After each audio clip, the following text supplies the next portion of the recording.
Well, never easy on the road, so good wins. We're very fortunate at Corpus. I thought we had a workmanlike win at UIW.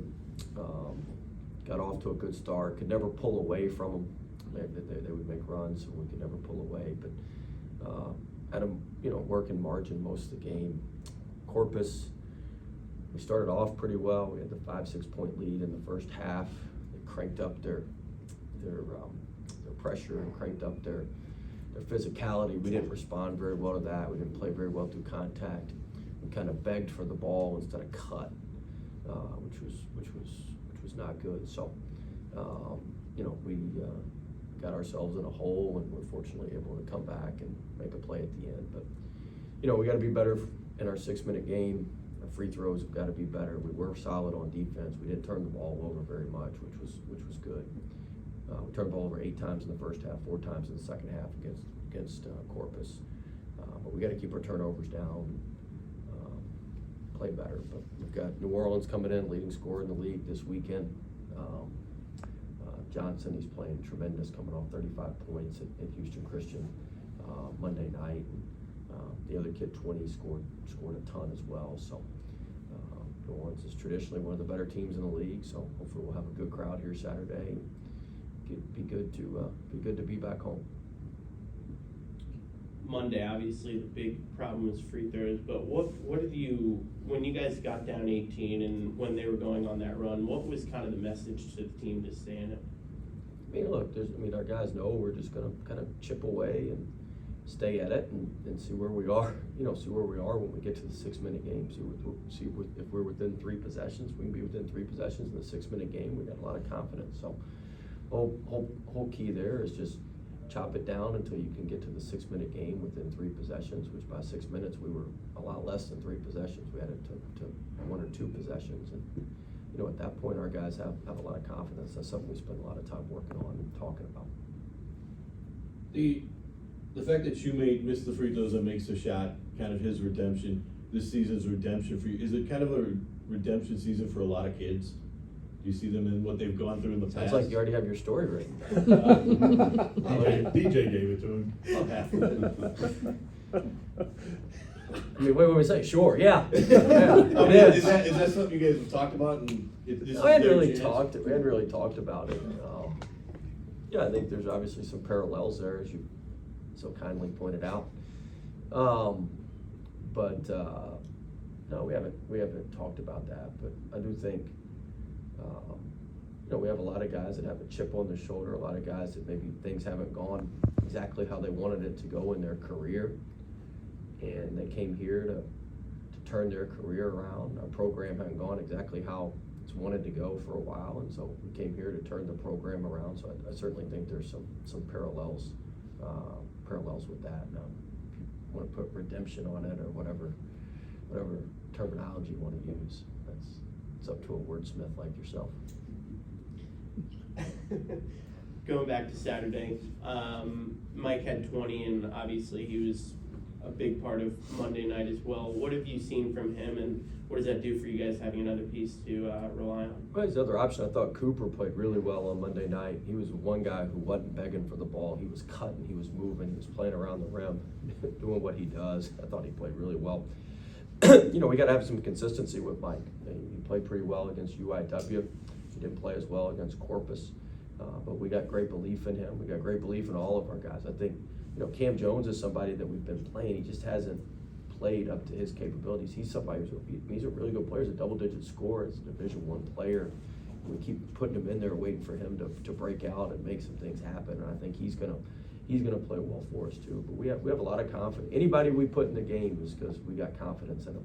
They built that trust with us through practice and through their habits. And so, we always say, show me what you can do and I'll put you in the game. A lot of guys want it where, put me in the game and I'll show you what I can do. It's the invert of that. You show me what you can do and then I'll play it. And so, we've got confidence in those guys, and Mike's somebody that hopefully will continue to get better as he gets more experience and more playing time. Going off that, DJ was obviously the spark plug for the comeback. He went on a 9-2 run. Did he tell you that? He did not. He was obviously the spark plug. Well, I mean, he went on a 9-2 run by himself and got the first points. Sounds like something he would say, that's what I was saying. He did not. He was talking about Candy, but talk about DJ and obviously what he was capable of making a couple shots when. I mean, how many players in college basketball this year have 3 straight games with a 4-point play? That's unbelievably impressive, to be able to make the threes when he gets fouled, and so, I thought that was impressive, and, you know, he's a weapon. I mean, he's a big time weapon. He's instant offense. You know, it's almost deflating when he misses, because every time he shoots, you think it's going in. Like every time he gets a clean look, I think it's in. So when he misses, it's like, oh, as soon as he shoots, you already put 3 points on the board. You know, so it's deflating when he misses. That's when you know you've got a really, really good shooter. I've never coached a shooter.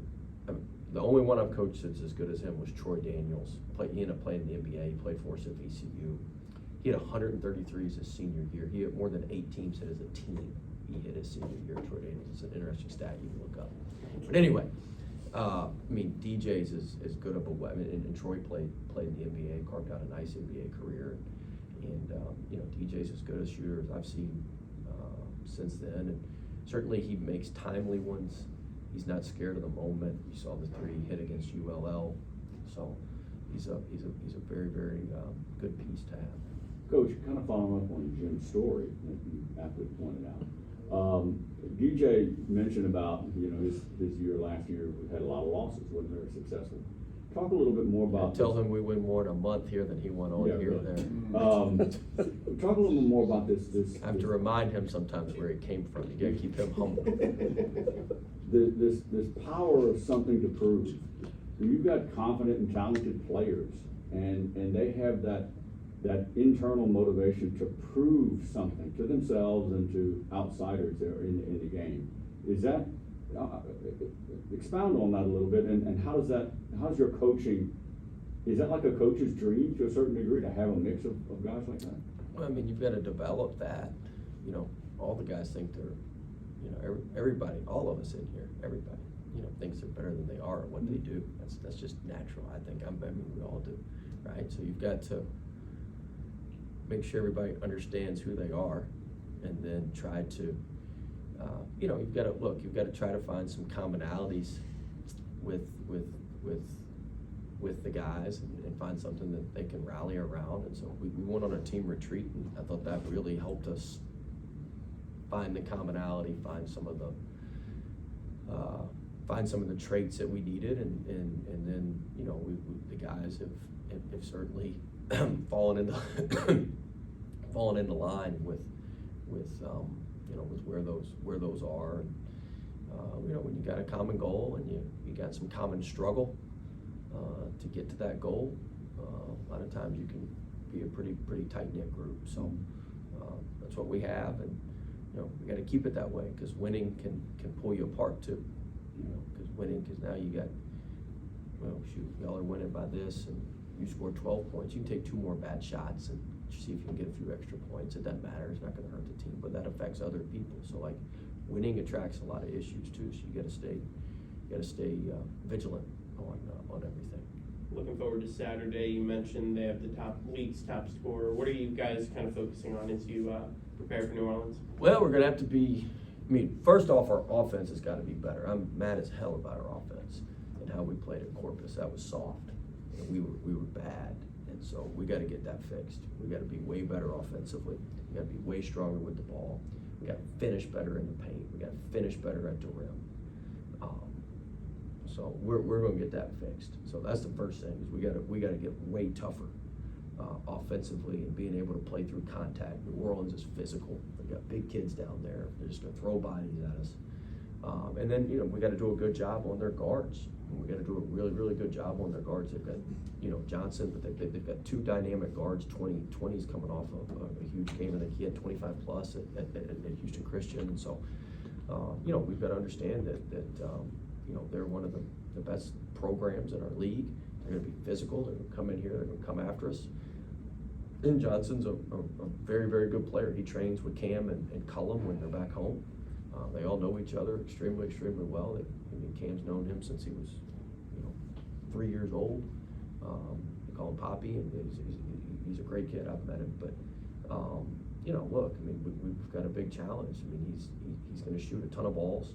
He's going to get a ton of looks, and we've got to make sure that we're contesting them. Our switching's got to be on point.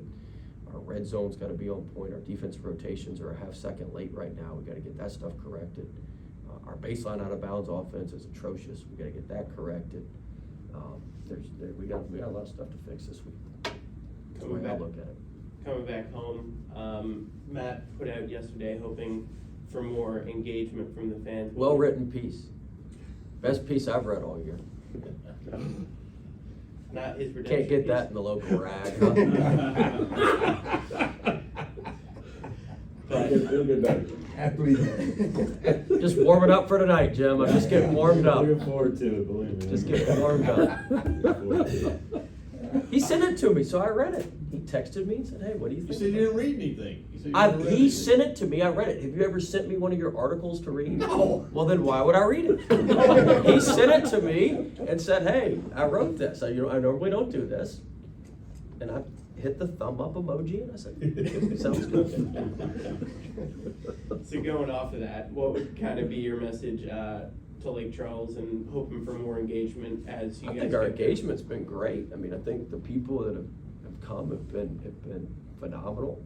I think Matt's point was well taken. Like, we've got people in the building. I think the crowds have been great, but can we get the students? Can we get people like standing up and really engaged with the guys as we make exciting plays? And it's on us to make the plays, but the crowd support's been phenomenal. You can't ask for anything more than that, especially as you travel around the league and see some of the other, some of the support at some of the other places. That's no knock on them, but our fan support's second to none in this league. And, we want people to keep coming out and while they're here, enjoy themselves and get on their feet and make a little bit of noise. Are you worried about Johnson getting people in foul trouble, especially Garcia, things like that? Well, Garcia gets himself in foul trouble. He doesn't need Johnson to get him in foul trouble. But yeah, we're worried about foul trouble. That's one of the reasons having Saunders helps us. We were so thin at the guard spot. But I'm worried about foul trouble every game. But Johnson is certainly somebody who can draw a bunch of fouls, who can make it difficult on us. So yeah, we need to be on point. We need to be on point against him for sure. 17-2, going for the best record, best start in program history on Saturday. What do you think of that? And DJ talked about they wanted to be 19-0. They thought they should be 19-0. Where do you think they should have been?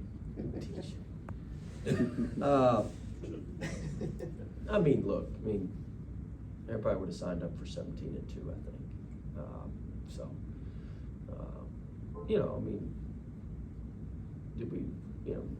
We didn't play very well against Louisiana Tech. We weren't beating them, so where he gets 19-0 from, I don't know. The Western Carolina game, we probably could have won. But look, 17-2 is pretty good. There's a reason it hasn't been done in a long time. There's a reason it's very difficult to do. I think there's only 4 or 5 teams in the country that have won 17 games. I think like Purdue, UConn, us, Samford, and that may be the list. There may be 1 or 2 more, but that's extremely challenging to do, and I think that's 13 of them are Division I wins, which is very challenging. So it says a lot about our guys. It says a lot about how well we've played, how consistent we've been. Now we've got to just keep it moving forward, continue going forward. Coach, how is it through 6? How's that 23 looking, Jim? Pretty good. Good. That'd be a redemption. Y'all thought I was crazy. Through first 6 games of the league, Coach, how has the team adapted?